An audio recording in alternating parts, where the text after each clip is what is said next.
사도행전 20장 28절. 한절이니까 우리 다 같이 한 목소리로 사도행전 20장 28절 같이 읽겠습니다. 시작. 여러분은 자기를 위하여 또는 온 양떼를 위하여 삼가라. 성령이 그들 가운데 여러분을 감독자로 삼고 하나님이 자기 피로 사신 교회를 보살피게 하셨느니라. 아멘. 본문의 말씀을 가지고 사도신경 10번째 시간, 나는 거룩한 공교회를 믿습니다 라는 제목으로 함께 말씀을 나누고자 합니다. 우리가 계속해서 사도신경의 말씀을 듣고 있습니다. 요즘처럼 시대가 변하고 또 지금 경험해보지 못한 그런 바이러스에 인한 세계적인 유행인 상태, 이것을 영어로 이제 팬데믹 사회라고 합니다. 팬데믹이라고 하는데, 이 팬데믹 사회에 과연 교리가 무슨 소용일까라는 그런 생각이 들기도 합니다. 그러나 놀라운 사실은 이러한 전염병으로 인하여 혼란스러웠던 사회, 인류 역사 가운데 자주 있었던 그런 사건이었습니다. 물론 규모적으로나 코로나 바이러스와 같이 빠른 전파 속도를 가지고 있었던 전염병은 여태까지 없었습니다. 그러나 우리의 인류 역사상 전염병으로 인하여 사람들이 혼란스러워하고 두려워했던 것, 우리가 이 땅 가운데서 겪는 그런 일 중에 하나입니다. 그 가운데서 우리 믿음의 선조들이 어떻게 살았는지를 우리는 살펴보아야 되겠죠. 우리 장로교 시조죠. 이제 칼빈은 팬데믹에 대해서 하나님의 심판과 동시에 훈련이다라는 그런 이중적인 관점으로 살펴보았습니다. 그래서 믿음을 견고히 하며 병든 자를 돌봄에 힘쓸 것을 칼빈 목사님은 강조하였죠. 또한 성도들의 신앙과 교회 공동체에 대한 교육에 힘써야 된다고 말씀하셨습니다. 이는 팬데믹 사회로 인해 비대면 예배가 한시적이지만 반복되는 이러한 상황 속에 지금 우리들에게 중요한 교훈을 제공합니다. 두렵고 혼란스러우며 육체적으로, 심리적으로 스트레스가 가중되는 상황만 인식하면 이에 대한 해결책만을 집중하기 쉽습니다. 그래서 육체적으로, 정신적으로, 심리적으로 위로에 치중되는 그런 메시지, 해결책에 집중하기가 쉽죠. 그러다 보면 우리의 신앙이 약해질 수가 있습니다.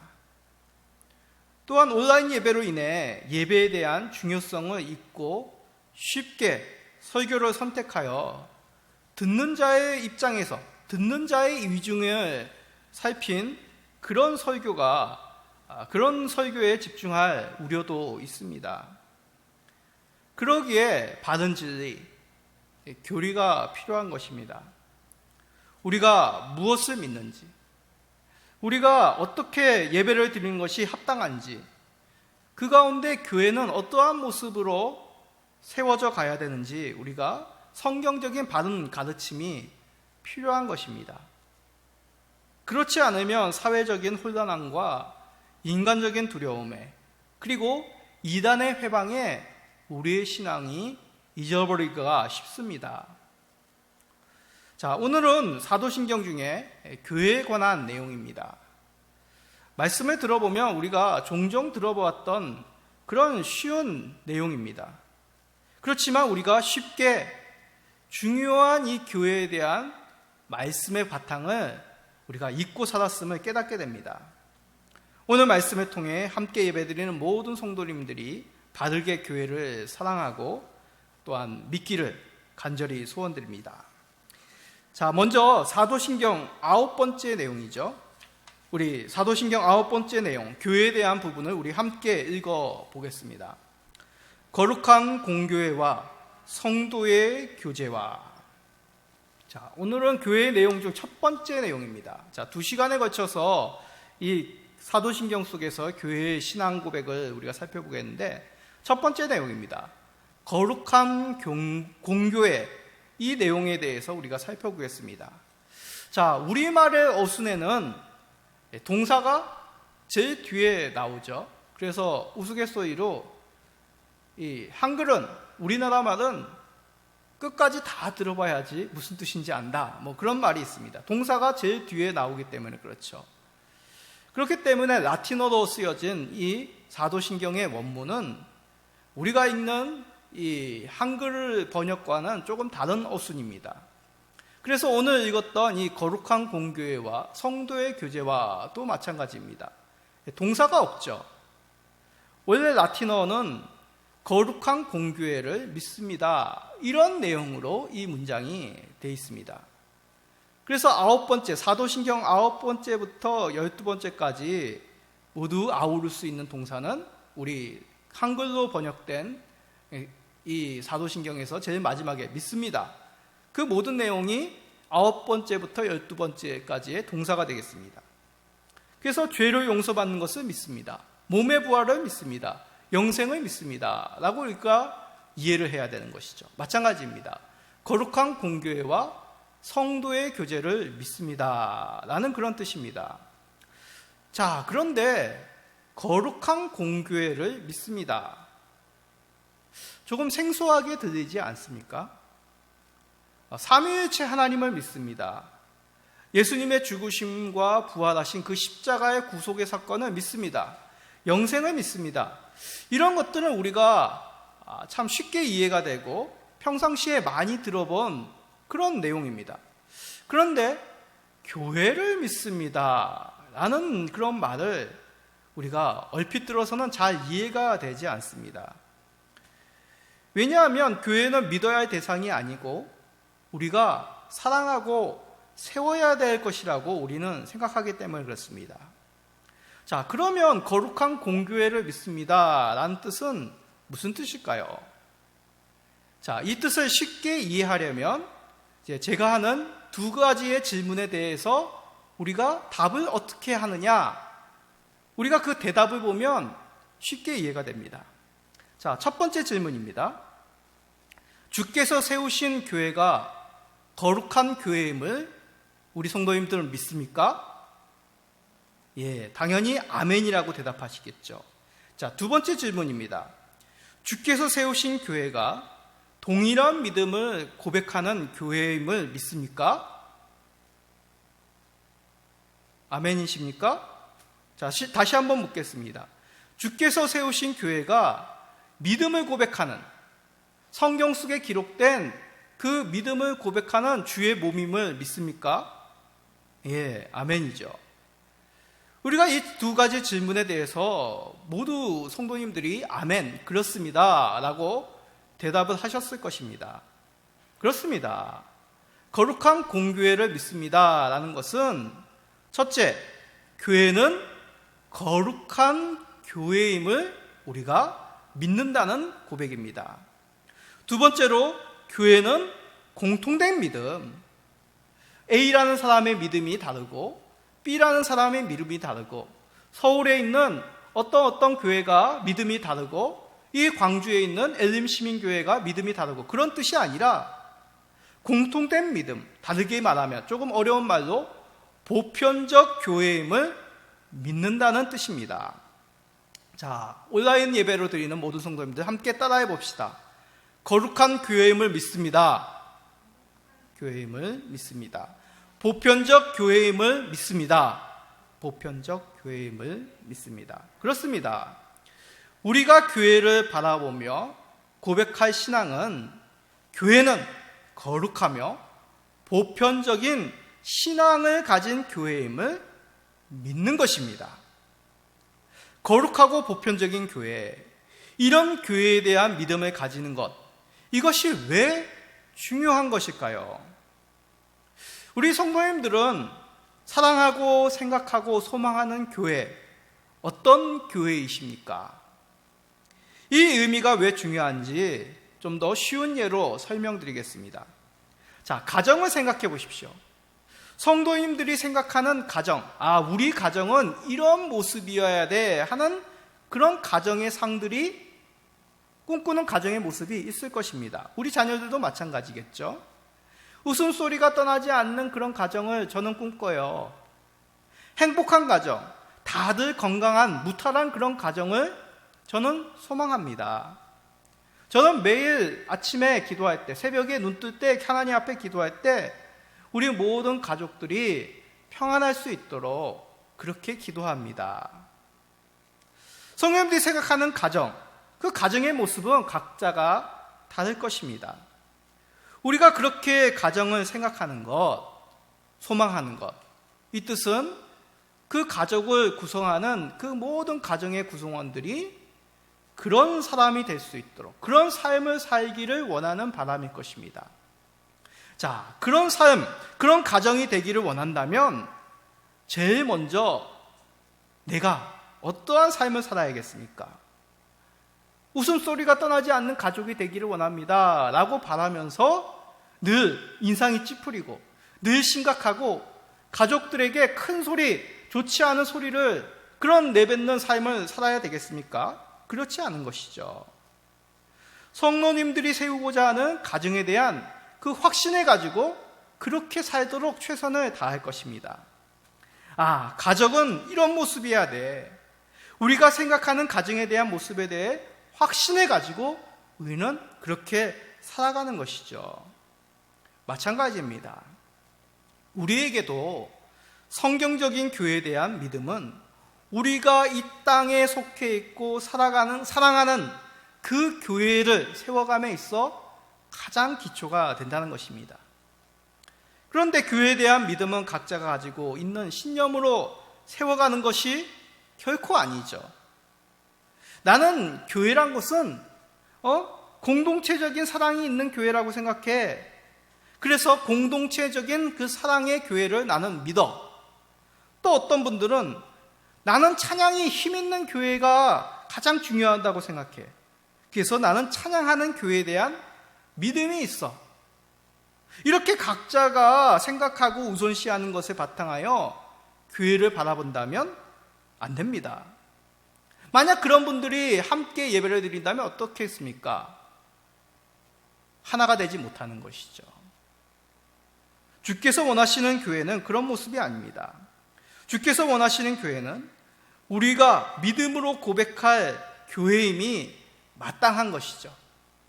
성경적인 그 말씀의 가르침으로 우리의 신앙 또한 주님께서 말씀하시는 그 교회를 믿고 사랑하고 세워가야 되는 것이죠. 그래서 거룩하고 보편적인 교회는 삼위일체 하나님께서 말씀하시고 또한 그 교회를 위해 아낌없이 사랑하셨음을 우리는 성경 속에서 발견하게 됩니다.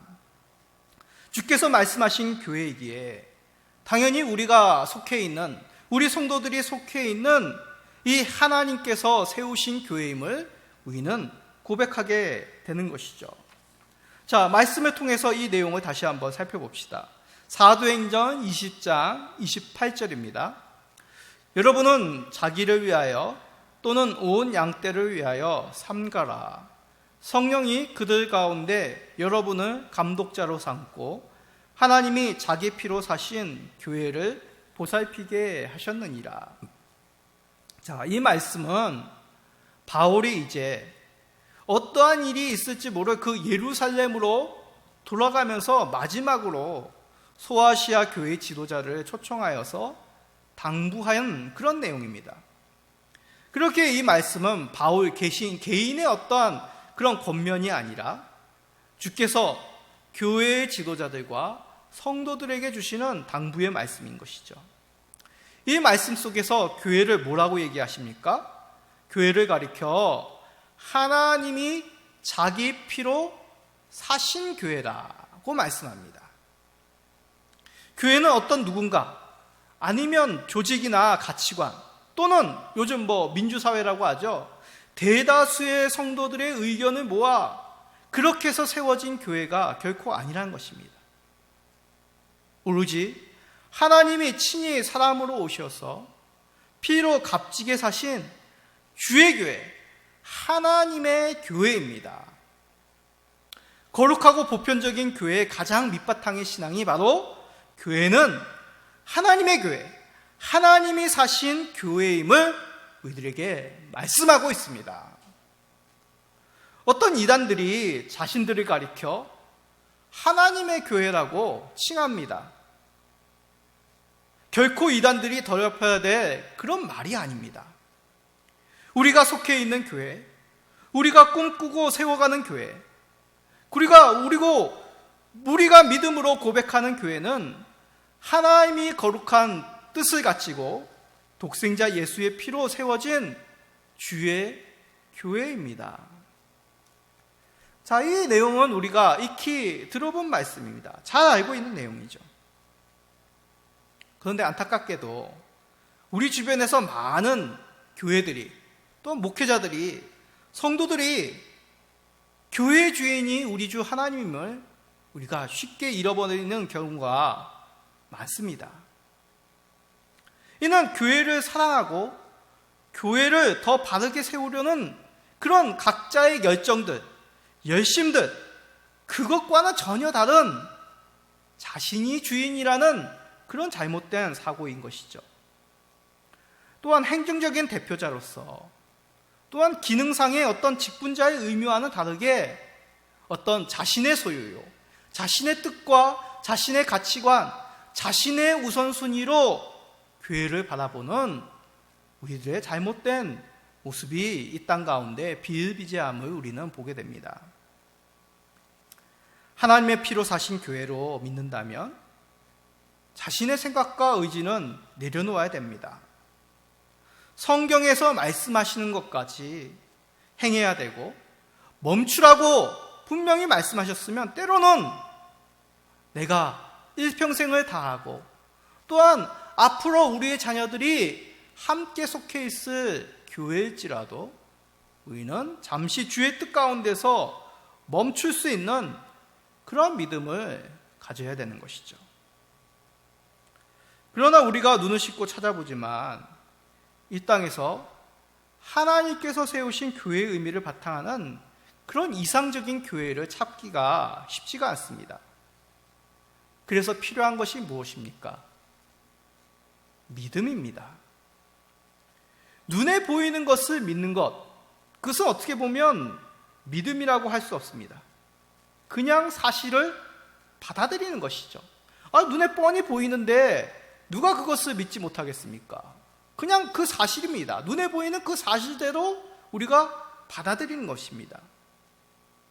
그러나 눈에 보이지 않지만, 눈으로 볼 수 없지만 성경을 통하여 우리 주님이 말씀하셨고, 또한 우리 삼위일체 하나님께서 우리 이 땅 가운데서 행하셨기에 우리는 동의하고 바라보며, 또한 이것을 위해서 나를 아낌없이 내어 던질 수 있는 것, 그것이 참된 믿음인 것이죠. 교회에 대한 관점도 마찬가지입니다. 이 땅에서 성경에서 말씀하는 교회를 찾기 힘들더라도 믿음을 잃어버리는 것이 아니라 믿음을 가져야 됩니다. 내가 그런 교회를 접해본 적이 없어, 그런 경험적인 사실이 없어서 포기하는 것이 신앙이 아닌 것이죠. 주께서 말씀하셨고 어김없이 교회를 위하여 우리 독생자 예수께서 핏값으로 사셨음을 우리가 성경 가운데 주 예수 그리스도의 놀라운 구속사역 가운데 우리가 믿기에 우리 또한 교회를 믿는 것입니다. 이 땅의 대다수의 교회들이 거룩하지 못하고 보편적인 신앙에서 벗어남이 있을 수 있습니다. 그럼에도 주께서 교회를 위해 피를 흘리셨기에 우리는 거룩한 교회, 보편적인 교회를 믿습니다. 그래서 교회를 눈에 보이는 지상교회와 눈에 보이지 않는 그런 비가시적인 교회로 구분합니다. 자, 히브리서 12장 23절 말씀입니다. 하늘에 기록된 장자들의 모임과 교회와 만민의 심판자이신 하나님과 및 온전하게 된 의인의 영들과. 자, 교회를 가리켜 뭐라고 얘기하십니까? 하늘에 기록된 장자들의 모임이다 라고 얘기합니다. 바로 눈에 보이지 않는, 조금 힘든 말로 불가시적인 그런 교회라고 합니다. 우리가 요한계시록을 통해서도 살펴보지 않았습니까? 지금 우리 주 예수 그리스도께서 엄밀하게 따지면 어디에 계십니까? 승천하시어서 하나님 보좌, 그 하늘 성전 보좌 우편에 계시지 않습니까? 지금 이 순간에도 천사들과 교회 대표의 24장로들을 모든 피조물들에게 경배를 받고 이 땅을 다스리시고 또한 이 땅을 심판하고 계십니다. 이는 불가시적인 교회만 믿고 눈에 보이는 가시적인 지상교회를 무시해라, 그런 뜻이 아닙니다. 요즘 성도 중에는 지상교회, 한국교회의 그런 여러 모습에 실망하여 이런 눈에 보이지 않는 불가시적인 교회만을 인정하며 그냥 개인적으로 신앙생활을 하는 분들이 점점 많아지고 있습니다. 이를 우스개 용어로 가나안 성도님들, 가나안 성도라고 얘기합니다. 가나안 성도. 무슨 뜻입니까? 가나안을 거꾸로 하면 안나가입니다. 교회 출석을 하지 않고 혼자서 신앙생활을 한다는 의미입니다. 더군다나 코로나19 바이러스로 인해 일부 교회, 그 코로나19 바이러스에 대한 일부 교회와 지도자들의 그런 반응에 실망한 또 많은 성도님들이 이러한 흐름, 교회를 출석하지 않고 그냥 주께서 세우신 몸된 교회, 지금도 찬양받으시는 그 하늘 성전만을 바라보며 개인적인 신앙생활을 하는 그 흐름에 동참하게 되는 자들이 많을 것이라고 신학자들과 미래를 준비하는 목회자들이 그렇게 예측을 하고 있습니다. 그러기에 우리는 눈에 보이지 않는 하늘의 교회를 바라보며 이 땅의 교회가 주의 교회가 되도록 우리 자신들의 신앙을 바르게 세워가야 됩니다. 초대교회부터 지상의 그런 바른 교회는 믿음에서 벗어나고 바르지 못한 흐름들 속에서도 오히려 믿음을 지켜나간 그런 아름다운 역사들이 있습니다. 지금 함께 예배드리는 모든 성도님들은 예수 그리스도께서 영광 받으시는 그 하늘 보좌 우편에 앉아 계신 하늘 교회를 바라보므로 이 땅의 지상의 교회를 주 하나님의 교회로 세워나가시며 그렇게 믿음을 고백할 수 있는 모든 성도님들 되기를 간절히 축원드립니다. 자, 하나님이 세우신 교회임을 믿는 것, 그 믿음은 구체적으로 어떤 모습일까요? 바로 거룩한 교회, 거룩한 교회를 우리가 믿는다고 고백하는 것입니다. 교회는 거룩한 교회입니다. 자, 고린도전서 1장 2절의 말씀을 우리 함께 봅시다. 고린도에 있는 하나님의 교회, 곧 그리스도 예수 안에서 거룩하여지고 성도라 부르심을 받은 자들과 또 각처에서 우리의 주, 곧 그들과 우리의 주 되신 예수 그리스도의 이름을 부르는 모든 자들에게. 자, 바울 사도를 통해 고린도 교회를 무엇이라고 얘기합니까? 하나님의 교회, 곧 그리스도 예수 안에서 거룩하여진 성도라 부르심을 받은 자들이라고 고린도 교회를 칭합니다. 교회는 바로 거룩한 성도로 구성된 바로 주님께서 부르신 거룩한 회, 모임이란 것이죠. 교회는 거룩한 성도로 구성되어 있습니다. 성도란 무엇입니까? 세상 속에서 부름을 받은 거룩한 자들이란 뜻입니다. 이 내용에 대해서 우리 선조들은 무척 강조하셨습니다. 제가 주일학교 다닐 때입니다. 어른 예배를 드리면 꼭 장로님들이 대표 기도할 때 어떻게 시작하냐면 거룩하시고 거룩하시고 거룩하신 주 하나님, 이렇게 기도를 많이 시작하셨습니다. 그리고 설교의 내용 가운데서도 거룩을 참 강조하시는 그런 설교를 자주 하셨습니다. 그만큼 교회의 거룩성은 중요한 것입니다. 자, 그런데 저와 여러분들, 이 땅 가운데 살아가는 우리 성도들의 삶은 거룩합니까? 우리 성도님들은 거룩하십니까? 저는 저 자신을 볼 때 거룩게 걷자, 기역자도 못 꺼내는 만큼 참 부족하고 죄 많은 자입니다. 세상 사람들이 교인들을 가리켜 무엇이라고 얘기하는지 혹시 들어보셨습니까? 입만 거룩하다. 참 부끄러운 말이죠. 그런데 사실 객관적으로 보면 윤리적으로 도덕적으로 성도들이 불신자보다 훨씬 낫습니다. 물론 안 그런 분들도 분명히 있습니다. 그렇지만 제가 경험한 바로는 교회를 출석하시고 신앙을 가지신 분들은 더 사회적에서 윤리적이고 또한 남을 배려하는 모습이 참 많습니다. 그러나 점점 사회는 어떻습니까? 더 높은 윤리적인 기준, 도덕적인 모습을 요구하는 것이죠. 점점 우리 교회의 모습이, 성도들의 모습이 그것을 따라가지 못하는 모습들이 참 많이 발견됨을 우리는 시인할 수밖에 없습니다. 그럼 도대체 누가 거룩할 수 있냐는 말이죠. 우리가 열심히 수양하고 금식하고 훈련받으면 거룩해집니까? 거룩하신 분은 오직 주 하나님 한 분이십니다. 그래서 하나님께서 거룩하심처럼 우리도 거룩하라고 말씀하신 것이죠. 베드로전서 1장 15절에서 16절입니다. 오직 너희를 부르신 거룩한 이처럼 너희도 모든 행실에 거룩한 자가 되라. 기록되었을 때 내가 거룩하니 너희도 거룩할지어다 하셨느니라. 이 말씀은 레위기의 여러 말씀들을 바탕으로 한 말씀입니다. 레위기 하면 뭡니까? 바로 거룩입니다.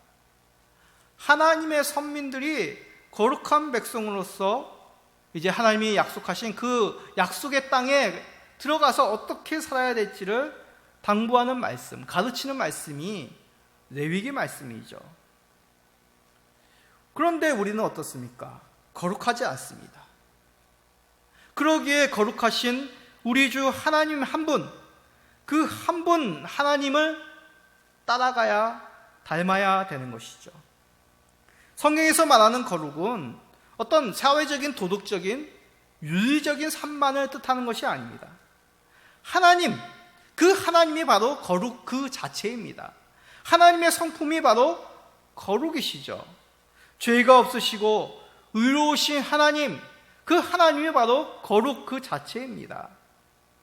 그러기에 거룩한 교회는 세상 속에서 남들보다 무엇인가 윤리적으로 도덕적인 모습을 유지하는 것이 거룩한 것이 아닙니다. 하나님이 주인임을 믿고 그의 성품에 참여하는 교회, 그것이 바로 거룩한 교회인 것이죠.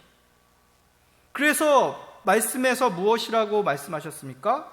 너희를 부르신 거룩한 이처럼 너희도 거룩할지어다 라고 말씀하셨습니다. 자, 이 뜻을 예를 들어 설명하겠습니다. 우리 자녀들이 부모님과 같이 살면 가장 누구를 닮습니까? 대부분의 경우 부모님을 참 많이 닮습니다. 습관 자체, 성품, 그리고 말투, 또 좋아하는 음식, 취향들. 부모 안에 살면 부모를 닮기 마련이죠. 물론 이제 자녀들이 자라면서 사회적으로, 문화적으로 또 습득을 하면 자기가 얼마큼 시간과 마음을 두느냐에 따라서 그것을 닮게 되지만, 그냥 태어나서 그런 것들 접하지 않은 어린 자녀들은 부모의 그런 사랑 속에서, 관심과 많은 시간들 속에서 부모의 모습, 부모의 마음을 담기 마련입니다. 마찬가지입니다. 교회의 거룩은 주 하나님 안에 거함으로 하나님의 거룩을 닮아가는 것이죠. 이를 좀 더 구체적으로 표현한 말씀이 너희를 부르셔서 구별하였다라는 뜻입니다. 교회라는 단어, 이 교회라는 단어의 헬라어는 에클레시아입니다. 따라해볼까요? 에클레시아. 자, 이 에클레시아라는 이 헬라어는 문자적으로 무슨 뜻이냐면 밖으로 불러내었다라는 뜻입니다. 세상에서 불러내어 구별된 모임이 문자적으로 이 에클레시아라는 단어입니다. 그래서 에클레시아, 교회는 세상 속에서 불러내어 구별된 모임, 이것이 바로 교회인 것이죠. 왜 불러내셨습니까? 왜 세상에서 따로 불러내어 구별하셨냐는 얘기죠. 바로 하나님께서 이루신 예수 그리스도의 그 십자가의 복음을 전파하기 위하여, 거룩한 주의 백성들로 세우시기 위하여 세상 가운데 불러내어 구별하셨다는 뜻입니다. 그러게 세상에서 불러오셨다라는 것은 세상과 구별되어 하나님의 거룩한 백성들로 삼으셨다라는 그런 뜻입니다. 죄 많은 그런 세상 속에 있는 자들이여나 이를 따로 불러내셔서 주의 백성으로, 그리스도의 복음의 십자가의 복음의 전파자로 따로 세우셨다라는 것이 교회요, 우리 성도들의 모습이란 것입니다. 그래서 레위기, 우리가 앞에서 보았던 말씀, 구약의 제사 속에서 사용되는 각종 기구와 예물과 또한 그것을 집행하는 제사장까지도 거룩하게 구별하셨더라고 레위기 말씀은 거듭 말씀하는 것이죠. 신약에 와서도 교회와 성도는 세상에서 불러내어 구별됨으로 하나님의 거룩한 그 거룩의 성품을 닮아가도록 세우셨습니다. 그러기에 교회는 세상과 똑같이 반응해서는 안 되는 것이죠. 세상 속에서 우리 주님이 불러내어 우리를 세우셨는데, 세상 가운데 불러내어 교회를 거룩하게 하셨는데 어떻게 세상과 똑같이 반응할 수 있겠습니까? 세상은 손해보면 바보라고 하지만 우리는 얼마든지 그리스도를 위하여, 그리스도의 십자가의 복음을 위하여, 하나님의 영광을 위하여 아낌없이 내어줄 수 있고 섬길 수 있습니다. 이것이 바로 주의 거룩을 닮아가는 모습인 것이죠. 그래서 예수님께서 제자들에게 천국 백성의 삶이 어떻다고 말씀하셨습니까? 산상보훈을 통하여 그 내용을 말씀하셨습니다. 대표적으로 마태복음 5장 13절, 16절 말씀, 두 구절 말씀을 읽어보겠습니다. 자, 먼저 마태복음 5장 13절, 익히 잘 아는 말씀이죠. 너희는 세상의 소금이니 소금이 만일 그 맛을 잃으면 무엇으로 짜게 하리요? 후에는 아무 쓸데없어 다만 밖에 버려져 사람에게 밟힐 뿐이니라. 자, 16절 말씀 뭡니까? 이같이 너희 빛이 사람 앞에 비추게 하여 그들로 너희 착한 행실을 보고 하늘에 계신 너희 아버지께 영광을 돌리게 하라. 소금의 특징은 무엇입니까? 소금이 음식에 들어가면 녹아집니다. 녹아져야지만 그 소금의 맛이 음식에 끼쳐져서 음식을 맛있게 되는 것이죠. 빛은 어떻습니까? 빛은 철저하게 어둠을 몰아냅니다. 빛이 비치면 어둠이 사라지게 되는 것이죠. 그러기에 빛은 사람 앞에 비추어서 그 앞길을, 그들의 눈을 밝게 만듭니다. 교회는 소금과 같이 녹아져 세상 속에서 그리스도의 복음을 은은하게 전파해야 되는 것이죠. 교회는 빛을 드러내므로 빛 대신 우리 주 하나님을 세상 가운데 그 어둠의 죄의 어둠을 몰아내야 되는 것입니다. 거룩한 교회임을 믿는 성도라면 주의 거룩하심을 닮아 빛과 소금의 그 삶을 감당해야 되는 것이죠. 이것이 바로 거룩한 교회를 믿는 신앙 고백을 드리는 성도의 모습입니다. 저는 어제 주변 교회에 방문한 일이 있어서 운전을 했습니다. 운전을 하면서 라디오를 들었는데 어떤 여성분들, 일반 그런 방송이었습니다. 기독교 방송이 아니라 어떤 여성분이 그런 이제 청취자의 얘기를 듣는 시간이 있었습니다. 이 여성분이 자신은 예전에 마스크를 쓰지 않는 그런 대중교통을 이용하는 분들을 보면 막 화가 나고 뭐 쏘아붙이고 불쾌감이 들었다고 합니다. 그런데 지금은 마스크 여분을 챙기고 다니면서 쓰지 않는 그런 분들을 접하게 되면 깜빡하고 잊으셨나 보네요. 마스크 여분 있는데 하나 드릴까요? 하면서 자신이 챙겨온 그 마스크를 드린다고 합니다. 라디오 진행자분들도 깜짝 놀랐습니다. 그 얘기. 저도 그 얘기를 듣고 깜짝 놀랐고요. 물론 저희 교회도 전도지와 함께 마스크를 동봉하여 이렇게 전도를 하고 있습니다. 그런데 평상시에 저도 마스크를 여분을 챙겨 다니지 않습니다. 좀 부피가 되니까 그거 주머니에 볼록하게 들고 다니고 손으로 들고 다닐 수가 없으니까 그냥 생각 없이 그렇게 다녔습니다. 그런데 제가 그 얘기를 듣고 참 불안해하고 불편해하고, 또 마스크 요즘 가격이 그렇게 만만치 않지 않습니까? 매일 하나씩 사용해야 되니까. 이런 상황 속에서 주변 이웃에게 그런 하나님의 넉넉하심 우리가 챙겨드린다면 얼마나 뜻깊고, 또 그들이 교회에 대해서 반감이 있을지라도 또한 저를 모르는 자들이 얼굴을 익혀서 언젠가 그들에게 복음의 빛을 전할 수 있는 때가 오지 않겠는가라는 생각을 가지게 되었습니다.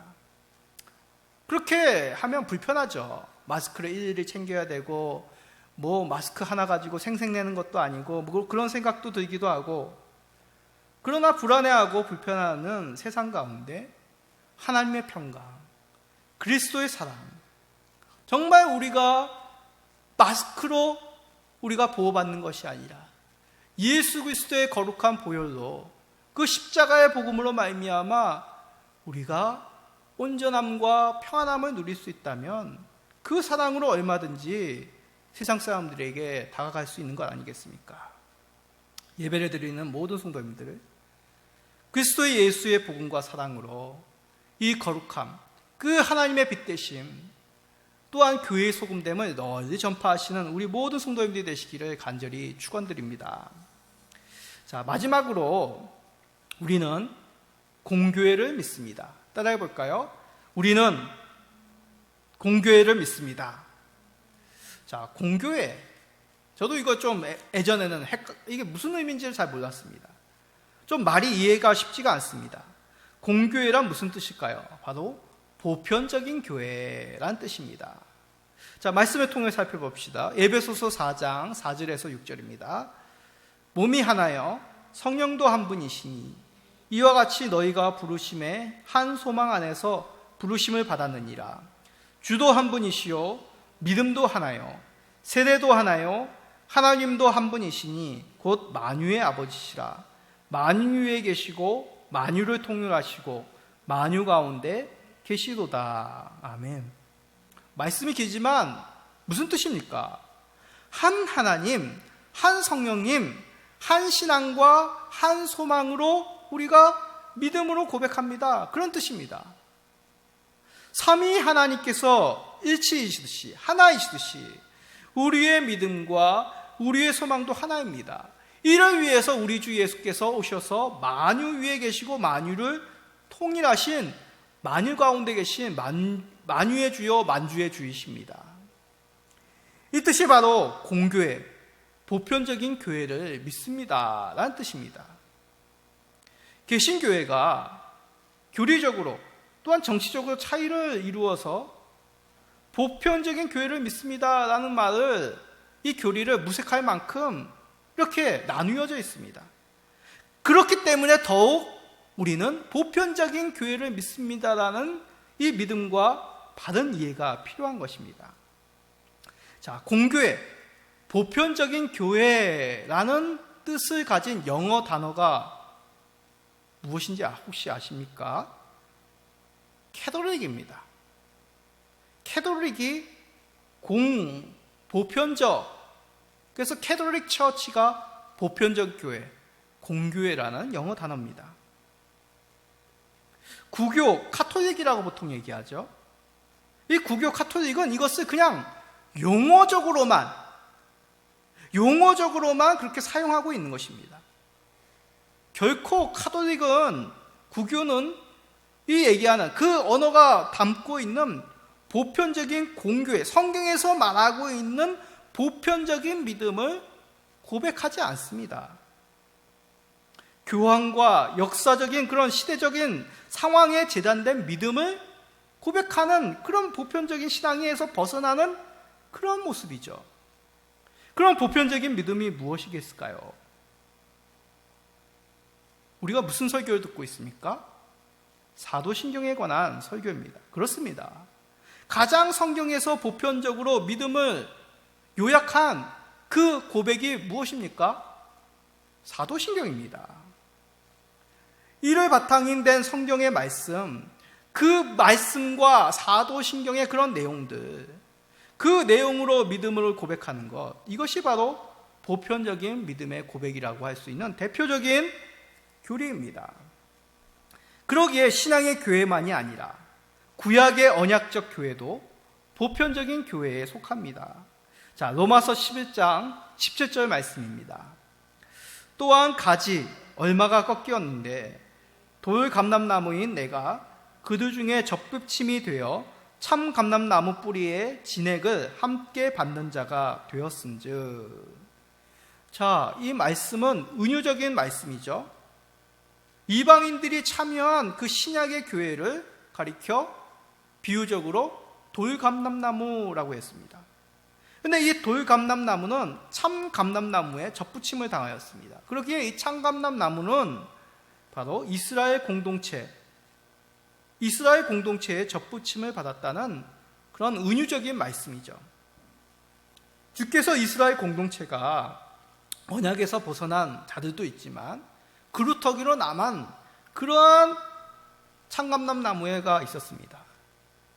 그러기에 그 참감람나무에 돌감람나무인 이방의 주의 백성들을 접붙임하신 것이죠.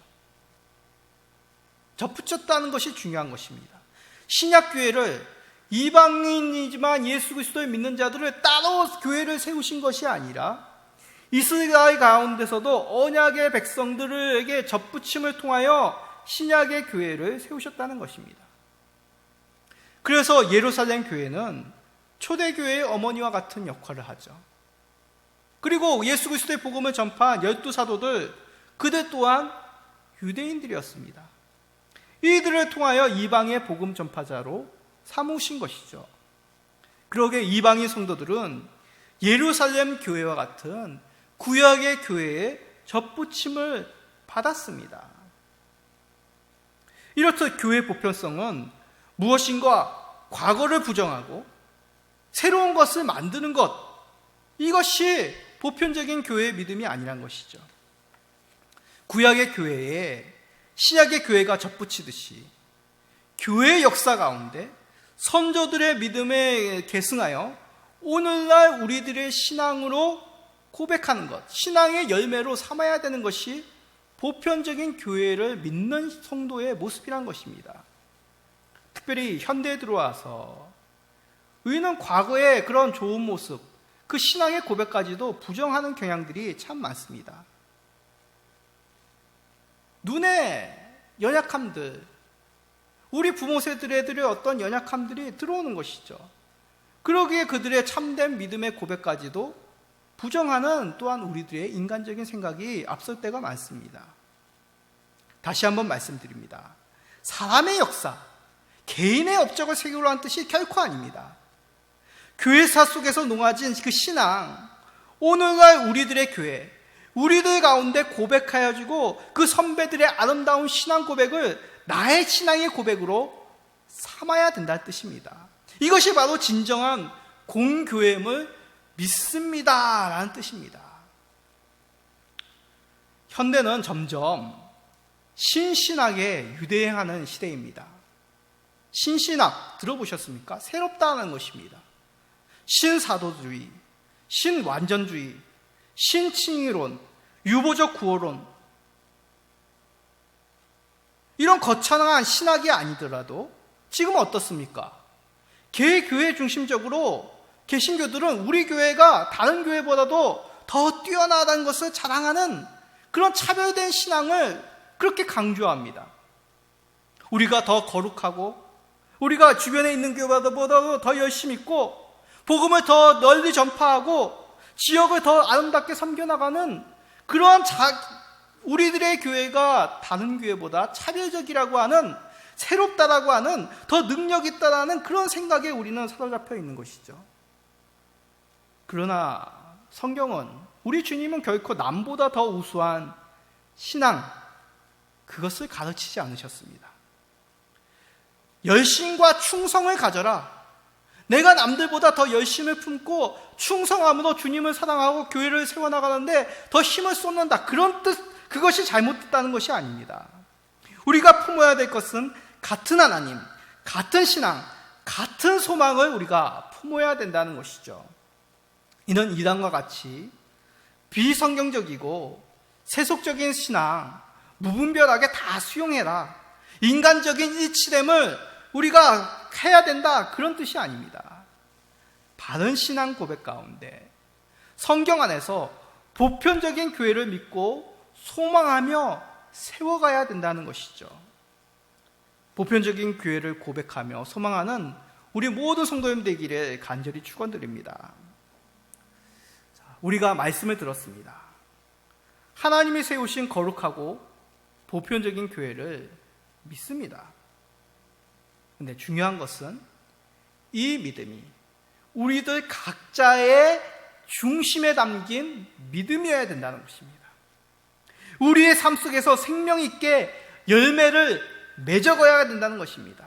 그냥 형식적으로 내가 그냥 거기에 속해 있고 어떤 일정한 종교적인 행위를 하고 어떤 헌금을 하고, 그런 것들은 구교, 카톨릭이라고 하는 그런 제도권적에서도 충분히 하는 모습입니다. 그러나 참된 우리의 신앙의 고백, 참된 거룩하고 보편적인 교회를 믿는 그 신앙의 고백은 생명을 가지고 그 중심을 가지고 우리의 삶을 그 속에 내어주는 것이죠. 점점 세상 가운데 주께서 말씀하신 것 같이 이 세상에서 믿음을 보겠냐는 그런 한탄함이 점점 크게 들리는 안타까운 시대입니다. 우리 함께 예배드리는 모든 성도님들은 바른 믿음으로 교회를 믿고 지체되어 교회를 세워가시는 예수 그리스도의 이름으로 모든 성도님 되시기를 축원드립니다. 아멘.